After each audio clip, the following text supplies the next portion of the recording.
hamba Allah muslimin muslimat jamaah salat maghrib Masjid Jami' yang mulia. Puji pada Allah Azza wa Jalla, salatu wassalama kepada Rasulullah Muhammad sallallahu alaihi wasallam. Baik jamaah sekalian, kembali kita bertemu setelah 2 kali pengajian saya berhalangan. A'udzu billahi minasyaitonir rajim. Bismillahirrahmanirrahim. Lanjutan tafsir pada pertemuan-pertemuan yang lalu masih berkaitan dengan yang halal dan yang haram, khususnya berkaitan dengan makulat, konsumsi yang kita makan, yang Allah halalkan dan Allah haramkan. Ayat berikutnya, hurrimat alaikumul maitatu waddamu walahmul khinziri wama uhilla li ghairillahi bih wal munkhaniqatu wal mawqudatu wal mutaraddiyah wan natihatu wa ma akala sab'u illa ma zakaitum wa ma dhubiha 'alan nusubi wa an tastaqsimu bil azlam dzalikum fisqa. Ini dalam surah Al-Maidah ayat ketiga. Kita lihat bagaimana dijelaskan oleh Allah dan diterangkan oleh para mufassir untuk memudahkan kita memahami tentang ayat makulat ini. Kita mulai, hurrimat alaikumul maitatu, diharamkan kepadamu bangkai. Diharamkan ini tidak disebutkan fa'ilnya, maksudnya Allah mengharamkan, sama seperti diwajibkan kepadamu berpuasa. Anak pegah so wajib, karena sudah lumrah dipahami hai so lain wajib puasa kan Allah. Tapi dalam ayat kutiba alaikumus siyam, diwajibkan kepadamu berpuasa, tidak disebutkan Allahu kataba atau kataballahu alaikumus siyama. Hana gepu panjang bahasa lagi nyan. Lagi contoh, dilarang naikkan sandal. Nya hana pehtanya so larang le, kan cibum so le, hana mun so hana pehtanya li. Ka pasti mandu murung atau minimal pengurus masjid. Jadi itu disebut khadaf fa'il bahasa nahunya. Fa'il artinya pelaku atau yang melarang atau yang mewajibkan. Tidak disebutkan lagi dalam bahasanya. Karena itu dianggap sudah maklumlah. Ketika disebutkan hurrimat alaikumul maitatu, diharamkan kepadamu bangkai. Nyan hana payah tanyong. So paharumnya, so paharumnya, cipu jelahnya ile hana jelah. Sampai yang le fika jelas Allah. Cuman tidak lagi dipanjangkan bahasa atau ayatnya, tidak disebutkan haramallahu alaikum maitata. Ana lagi sebut lagi nyan. Disebut dalam bentuk majhul, dihilangkan fa'ilnya karena dianggap kita semua tahu bahwa yang mengharamkan makan bangkai itu adalah Allah. Jadi diharamkan kepadamu bangkai. Maksudnya makan bangkai.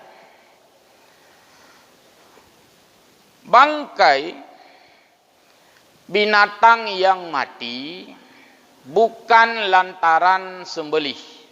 Yang gepuo kepada makna bangkai. Jadi itu yang diharamkan.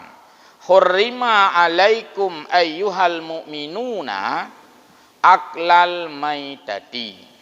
Diharamkan kepadamu hai orang mukmin makan bangkai. Orang lain bagaimana? Nam teu ti layaknya. Hai dapur mun yang gopnya. Dapur mun dro tina urung mukmin. Karena ayat ini seruannya kepada orang mukmin. Ya ayyuhalladzina amanu ayat itu. Hai orang beriman, Allah kena perumun katanya orang beriman. Maka orang lain baki tiap perumun jihan. Hana diikut katanya yang menang kira-kira. Jadi Allah menyayangi kita orang mukmin dengan aturan-aturan. Maka katanya watagatu li Allah tentang aturan orang mukmin, tiap boh pikiran, tiap perumun yang kanuru mukmin. Maka ada istilahnya itu, yaitu produk halal. Nah, ini kan sedang viral juga ini. Pokoknya ada nama atau pajuh pasti na urung pekacau engkut. Nah, pajuh belukat na urung pekacau. Ini kita beberapa hari ini viral tentang label halal. Sebelumnya adalah halal itu dikeluarkan oleh MUI, Majelis Ulama Indonesia. Maka di produk-produk kemasan atau minuman kaleng nyana halal. Artinya melalui proses penelitian dari Majelis Ulama. Bukan sendiri, nanti ada dengan BPOM lagi. Bagian makanan dan minuman. Jadi tipeklah mbak peluk halal. Yang orinya itu, yang asli labelnya berwarna hijau. Karena MUI itu labelnya warna hijau. Adik logo Majelis Ulama MPU sama juga hijau. Berarti tulisan halal. Nah, itu artinya logo yang ori. Nam tulis halal, tablo makanan apapun halal. Minuman halal. Tablo Indomie tulis buat peluk inana tulis di halal. Tajib Coca-Cola misalnya, dilihat juga di sana. Kalau ada halal berarti sudah melalui proses rekomendasi MUI halal. Hari ini apakah tidak perlu lagi halal itu? Mamanya hana halal tanya orang mukmin yo kau masalahnya. Sebabnya bicara halal, bicara ayyuhal mukminun, bicara orang-orang mukmin. Di orang lain, ana mau tahu tanya. Ijha aja juga deh. Anjir tak kun ijib aja, tijha aja cocok. Karena mereka tidak ada kaitannya dengan halal. Gue ngomong aja deh, terserah. Tapi kita orang mukmin tidak sembarangan umum. Karena diatur tentang makulat, yaitu makanan-makanan berasal dari sumber gato yang oleh Allah. Lezat makanan dibuat dari babi, nggak bisa kita makan karena katanya orang mukmin. Nah, jadi ini diatur. Nah, kita berharap nanti dengan masalah produk halal ini tetap bagi orang mukmin yang bisa makan adalah makanan yang halal. Terserah sistem bagaimana nanti dengan Kementerian Agama. Ya, mudah-mudahan diatur sedemikian rupa yang terbaik bagi orang mukmin itu nyaman. Bahwa kita orang mukmin ketika kita konsumsi makan atau minum, kita harus bisa memastikan itu sudah ada label halal. Supaya kita makan itu makanan yang halal memang bagi kita yang orang mukmin.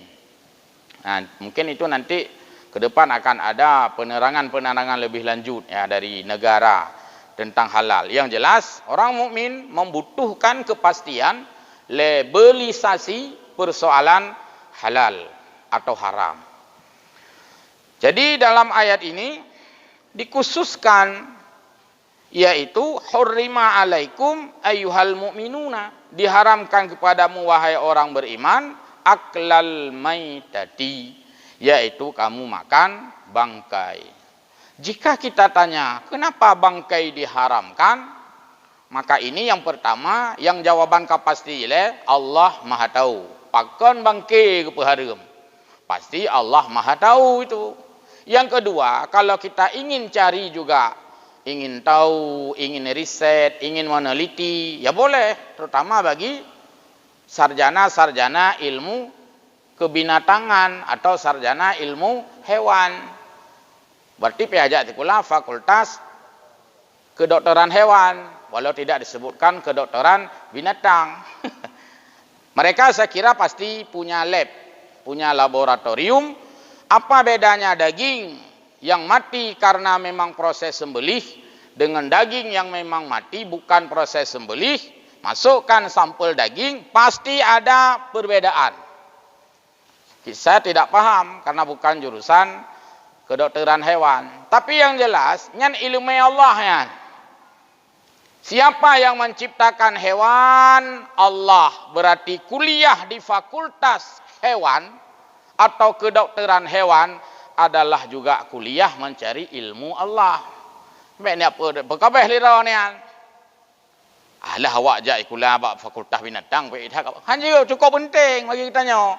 Karena bicara binatang, bicara hewan, bicara yang juga Allah bicarakan. Nyo tengah dah pegang masalah binatang. Jangan lagi pubut malahnya masalah binatang. Masalah makanan-makanan yang sumber zat innya itu dari binatang. Maka kita tidak punya ilmu, ya bersyukurlah. Dalam BPOM, Badan Pemeriksaan Obat-obatan dan Makanan itu ada yang ahli dikumpulkan di sana. Mereka itu paham. Kalau ada sih kita kuliah bab fakultas kedokteran hewan tanya, pejut Allah ke peharum bangke. Pujud Allah ke pahala yang kon bangkit, padahal toh keduanya itu sudah hanya wong li. Nyan ilmu Allah ya. Nah, pakainya. Ya, jika kita tidak tahu, serahkan pada ahlinya. Yang kejut ulama itu tidak hanya paham ilmu agama saja, tapi juga saintifik itu masuk ranah agama azid. Maka menjampu-jampu hinan. Dalam mu'inya menjampu-jampu reung. Nah, ahlinya ahli jih menjampu, jadilah sebuah majelis. Ya. Kemudian dilanjutkan dalam penjelasan, yang disebut bangkai adalah binatang yang mati bukan dengan proses sembelih, ghairud dzabaih, kan karena gusi, bisa saja karena gesupit dengan pintu atau karena gepedek, lumo beu gesi. Hana kasi lumo hana nyombet tabi pun si bulian mati mengeroi. Kadang beu bak gerupah. Ole nyo hana tong rupah lumo nyo itipak dale lumo iban cara. Hana pupu tak pedek jo kena ka mati geroi. Tak khauri jum lanjut. Jadi non sembelih itulah namanya hadfu amfihi min ghairi zakati, tanpa proses penyembelihan yang sah. Lalu Allah sebutkan lagi, waddamu, diharamkan pula kepadamu meminum darah.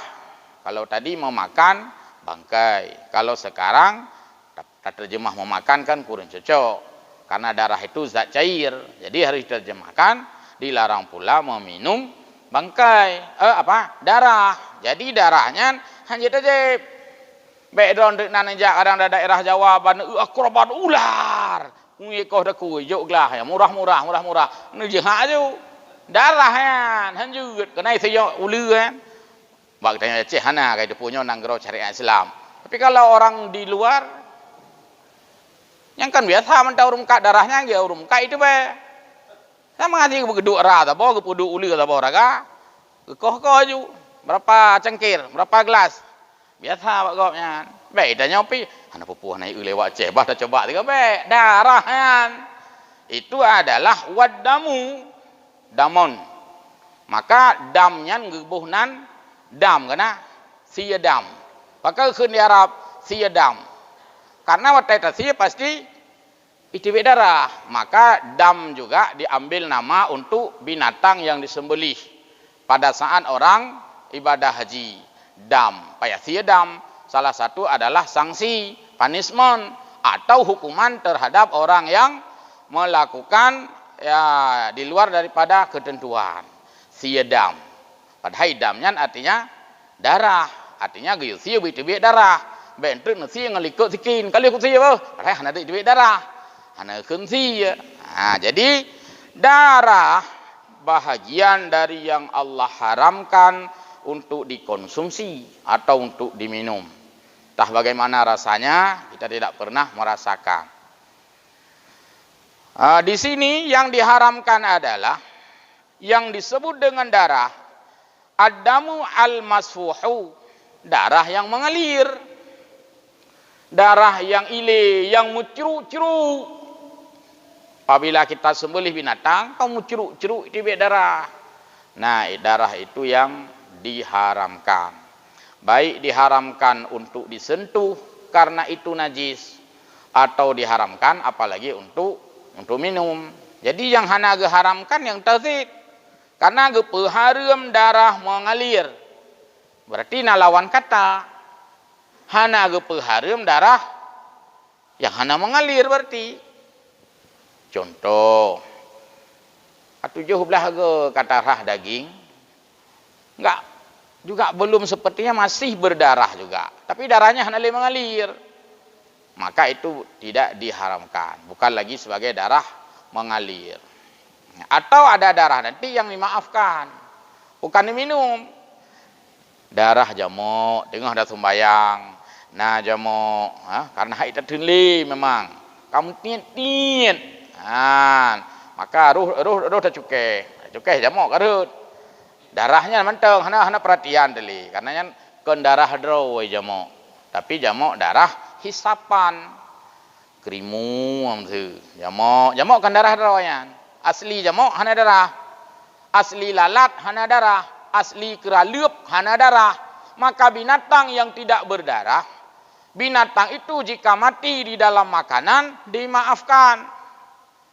Allah belangong tatagun kuah. Erhad keraleup. Mang keraleup ngalang kuah suum kan mati. Akiban hukum kuah yang tinggainya sedangkan keraleup kamati. Caranya adalah buang keraleup, jeb kuah. Yang baik buang kuah, jeb keraleup. Jadinya mudah kan. Jadi keraleup mentang yang tabah. Mah pakai di makar. Nya haji don payah neubah kuah-kuahnya. Hai, hana. Karena keraleup bukan binatang berdarah. Cipoh keraleup itu berdarah. Yang na putih yang tubuh kena ada 3 kilo kan. Tengah datagun kuah kamu drok-drok. Ui tepoh lalat, mu tumpuk lalat dalam kuah. Maka dalam hadis Nabi apabila jatuh lalat itu kan tinggal tertenggelamkan. Memang lalat helang tabah laju tajib jid. Tapi khusus untuk lalat, khusus untuk lalat sunat. Yuh lalatnya galam tabah, maka lalatnya geyu tenggelamkan sekaligus. Karena eksperimen menunjukkan bahwa jika lalat jatuh ke dalam air, nah hadis idza waqa'at dzubabatu ila idza waqa'at dzubabatu, apabila jatuhlah seekor lalat dalam salah satu bejana ina'i ahadikum, dalam satu bejana bisa gelah, bisa galing, berapa pula pokoknya na'i, maka fal yaghmishu kali Nabi, tenggelamkanlah lalat itu sampai sehabis tenggelam. Kepuri pun nama be. Pertama lalatnya ketika jatuh pasti tersungging sebelah kiri. Jecok lalat jetik lang ci kalon pasti mentunggeng wi ji. Ngek wi kan. Nya han har unun. Kan kadang lalat kecanggih. Adik canggih pi lalatnya detar wi ci teh lah tabo. Eksperimen of hadis. Dari hadisnya tak coba aju. Je ke ilmu hadis, je ke ilmu fisika, dan je ke ilmu hewan, leboh ilmu hewan. Pertama ilmu agama yang ilmu fikih. Yang kedua ilmu kimia. Butoihan dalam sayup lalatnya na racun. Kan payah diuji kan? Butoi Nabi yang pegah. Dan kali hiteh lego betul nak putat teh li. Nah, yang kedua ilmu kebinatangan. Benarkah lalat itu tersungging sebelah kiri? Tia ju lalat tabah cikalan tabah. Nah yaunun hana mandu muwi. Itu karena sudah dinyatakan di dalam hadis. Setelah diteliti apa yang ada di dalam sayap lalat itu, pasti yang ditemukan dalam sayap lalat adalah racun. Yang ditemukan dalam sayap kanan lalat pasti lawan racun. Bisa maknanya madu, bisa maknanya penawar, atau namanya obat. Jatuh lalat sebelah kiri, air itu sudah bermasalah. Walaupun ianya hanya najis. Tenggelamkan satu lagi, tanah maju gede. Karena bak sayap kanan na madu, atau na penawar, atau na obat, maka air itu steril kembali. Sang hadisnya itu mung li penyanyi jamun. Madu di tangan kananmu, madu racun. Nah, kan di tangan kiri rupanya hidup lalat kan bak urang. Tapi nyanyian ke urang. Jadi yang betul bak lalat hidup racun di sayap kirimu. Menang. Madu di sayap kananmu. Time lagu kakon ke lalat, kak ke urang. Pandai nak racun majara urang. Mungkin tak sengaja tak nak racun kau.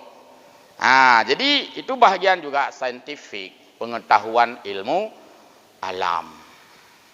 Sudah. Maka darah yang mengalir haram. Darah yang tidak mengalir seperti lalat, ya silakan saja. Lalat lang iya. Man iya pergi tak menghai, iya pergi tak sakit. Musuh lalat ele. Tacok kan tendok dah bah je lalat. Man sunat segala mana tanam tiga, leh tanam tiga, bah lalat lalu jib iya. Yang baik tak balik ke mana? Bah iya jib lalat. Yang balik. Guna pegah bahawa lalat itu bukan binatang berdarah. Demikian pula nyamuk. Walahmul khinzir. Allah sambung lagi ayatnya. Dan diharamkan kepadamu daging babi. Kalimat daging babi ini maksudnya babi. Apa saja yang ada pada babi, ya babi. Apa saja yang ada pada orang, ya orang. Nyoba tanya-nyo gelinyung, iwa ke makna urang. Jaro urang, kaki urang. Manpakan Allah menyebutkan diharamkan kepadamu daging babi. Kenapa tidak disebutkan diharamkan kepadamu seluruh babi? Kakinya, hidungnya, pinyungnya, apakah hang sebut mandu maju? Jadinya di kalimat Al-Quran kan mukjizat. Bahasanya simple, bahasanya penuh dengan namanya uslub, ada gaya bahasa. Diharamkan kepadamu daging babi. Dalam penjelasan, terutama dalam mazhab kita Syafi'i, yang dimaksud dengan daging babi adalah babi. Mau daging, mau ekor, mau kaki, mau apa saja. Jadi di sini disebutkan qala az-Zamakhsyari kana ahlul jahiliyah ya'kuluna hadhil muharramat. Orang-orang jahiliyah dulu makan babi dia, makan bangkai dia, minum darah dia. Sedangkan yang semua ini justru Allah larangkan. Lalu wa innama dzukira alaihi lahmul khinziri. Kenapa disebutkan di sini daging? Kenapa tidak disebutkan babi saja? Liyubayyina annahu, sebagai penjelasan bahwa haramun bi'ainihi. Haram itu adalah dengan keutuhannya. Apakah daging long disebut? Karena sasaran utama adalah makan daging, bukan makan kaki, bukan makan kuku, bukan makan telinganya, bukan makan moncongnya, tapi sasaran utama adalah makan dagingnya. Maka disebut haram pajuh athawabui. Karena kadang-kadang lih pajuh athaw gakinya di kaibah. Maka menyohana gepegot lagi nyan, berarti haniwo makna kepada yang utama. Contoh, danyo manusia. Hana tidak sebut mendum, tapi maksudnya mandum, sebut hana mandum. Maksud na urang maksud. Apa dum trip kah hana lumah. Ku tak keun lek tanya, hai. Ke tak trip kah hana ku wajah ke? Kan wajah lah kan tak keun.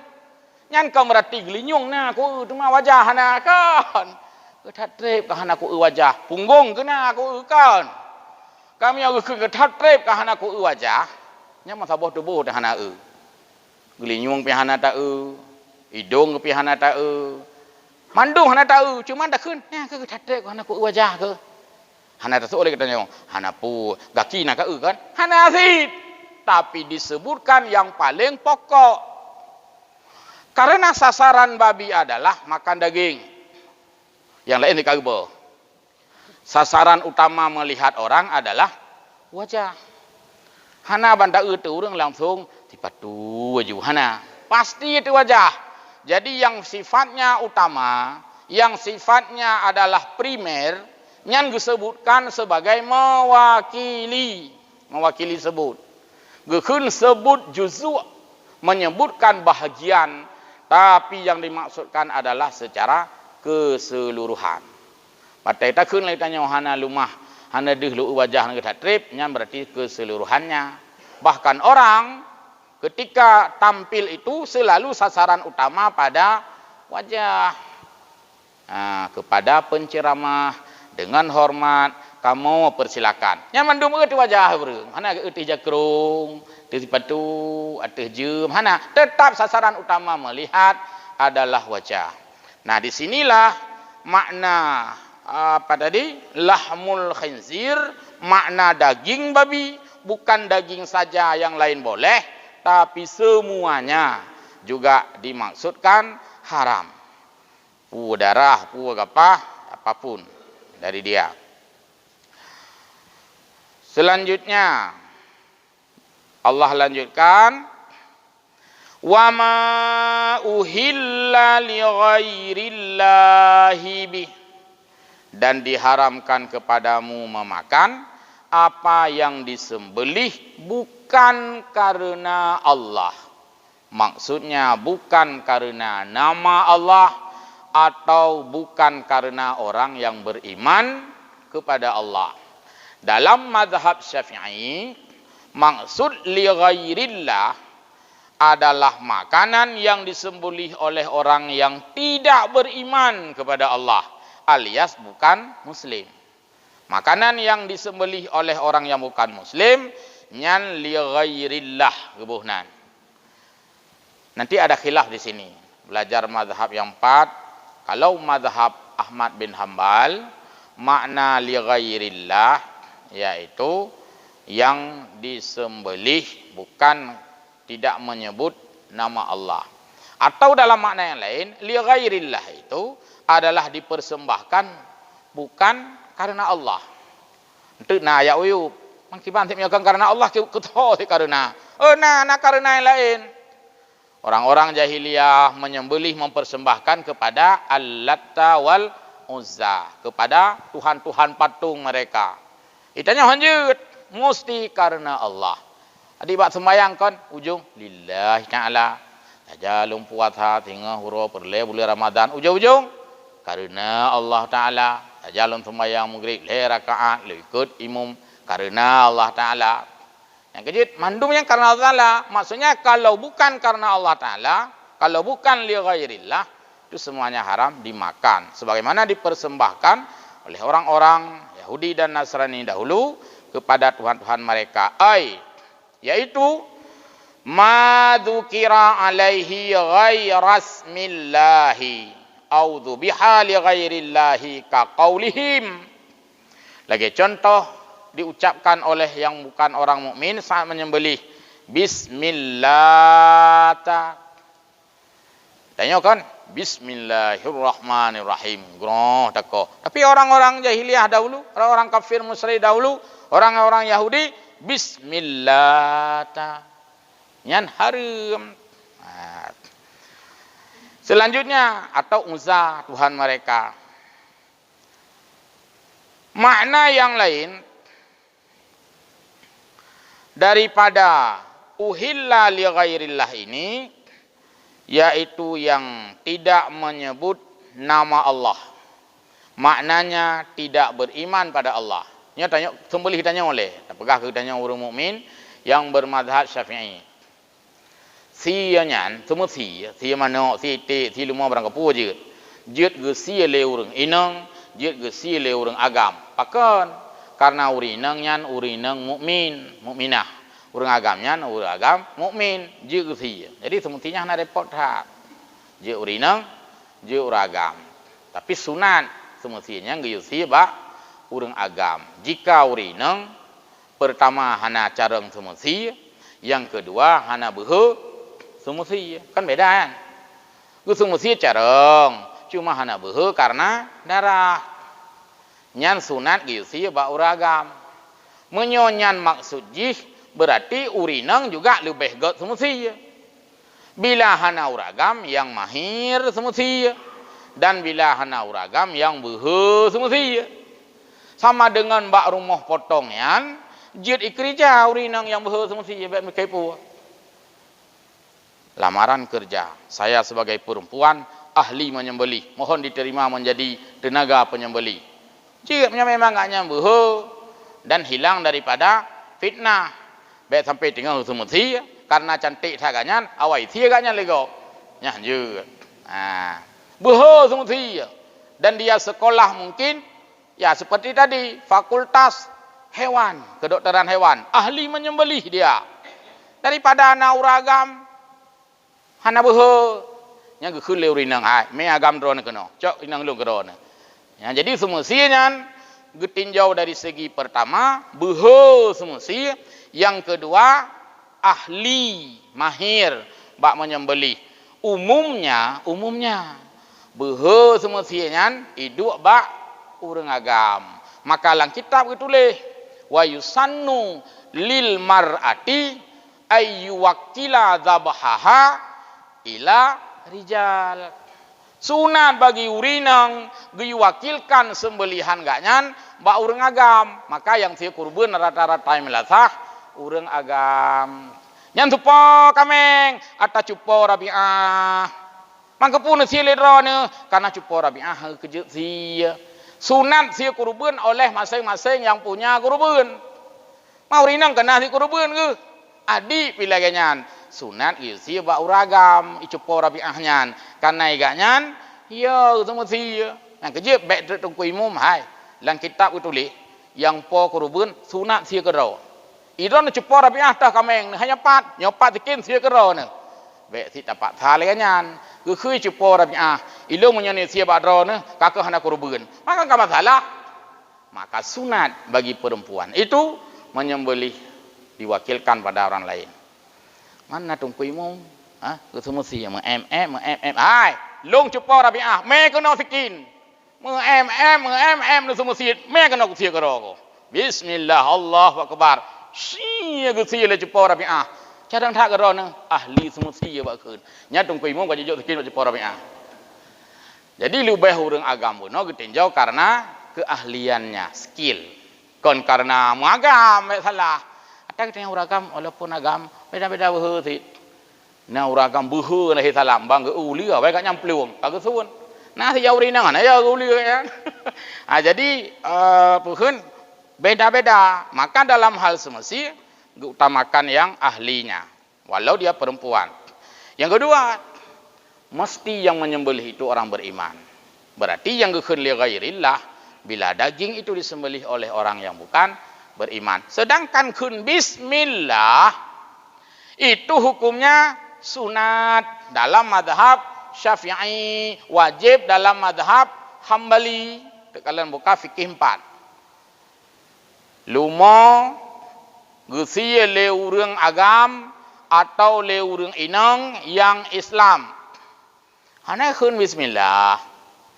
Nyo supa kurban pulen me kena ro gesok ka mati kan. Nan ke bismillah. Hana termung kun bismillah kan taboh limo nyo ba kun kan ti pleu boh ka me nyo ngurutoh na hana termung kun bismillah. Ka palo hana sah ke kurban lo. Hana be yo na sah.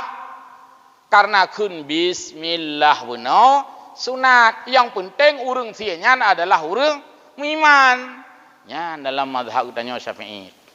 Yang kerja tenan unu semesti kadang-kadang dua kun bismillah nyampe rana kana ki hanasah yang kurban atau hanasah binatang sah. Berarti makna daripada itu tidak sah disembelih oleh orang yang bukan mukmin. Agama apa? Islam? Bukan. Karena jikon Islam sini pisau. Saya ahli sembelih. Enggak gede keruh gede. Bismillahirrahmanirrahim. Tapi ke Islam, isi. Nya aja bajau. Ya ne. Bunuh yang hana bismillah, jeut bajau. Karena itu status orangnya mukmin. Nyo yang kedua contoh saja kan status mukmin. Cuman bismillah mentang roh tak berkhiyatnya. Hansah maju. Ini makna li ghairillah. Ya. Kabeh hotai. Lem tu sisa. Kita lanjut yuk. Pertanyaan hana yang apa ni nak bantawa umrah galom tamu ulang. Ya, takut roh menjawab bok rumah ada kan. Nah, baru ya. Wal munkhaniqatu, Allah mengharamkan kepadamu binatang yang dicekek. Puas Aceh. Cekak. Lah anak kudu ho sikin. Hai kasih mana orang itu? Gerabah sikin tak. Ngomel kena juga dia. Wah, gecekak ipu darah labah. Hansah, karena itu bukan sembelih. Atau anak kudu ho sikin. Ku cekak punya kamu buka pintu tak kaculok lah hung pintu ke tepet juga dia. Anjir zit. Itu dianggap munkhaniqah. Binatang yang tercekak, tadho nafah, sengkak sinan. Kamu yang prek-prek juga deh. Hanya anak kira sembelih. Hiya allati tunhanak bihablin wasyubhihi. Tacuan, tacuk taku. Mau tarik julumonya hana puta thianya. Getat yo tulumonya ganas atau kleut. Muia ke palik lumau. Mat tidih 5 doi nan mandor tarik. Tidih tarik tambang. Kan putuh taku. Hanjut sih. Karena tidak mengalir. Atau cara lain bak YouTube le no, dikontak. Ibor mati. Atau nak dikontak listrik. Semua itu adalah bukan sembelihan yang halal. Yang kenyan berarti watena makanan sajian, makanan kemasan yang diimpor dari luar negeri itulah perlu label halal. Berarti ada perwakilan ulama yang melihat proses pengalengan binatang itu. Natim hide nyan halal. Pegaklah label halal. Itanya sikah hana tau. Makanya kitanya watai tamu belawa, mek tak gabu ngah halal ngah haram. Nyo halal bek katanya, pak kedepu ka halal. Nah ka nya hana urusan neo yan. Kai tulis nyan halal, maka itu diserahkan kepada yang berkompeten. Baik. Jadi demikian, mudah-mudahan manfaat. Mohon maaf. Amin ya rabbal alamin. Wallahul muwaffiq ila aqwamit thariq. Wassalamualaikum warahmatullahi wabarakatuh.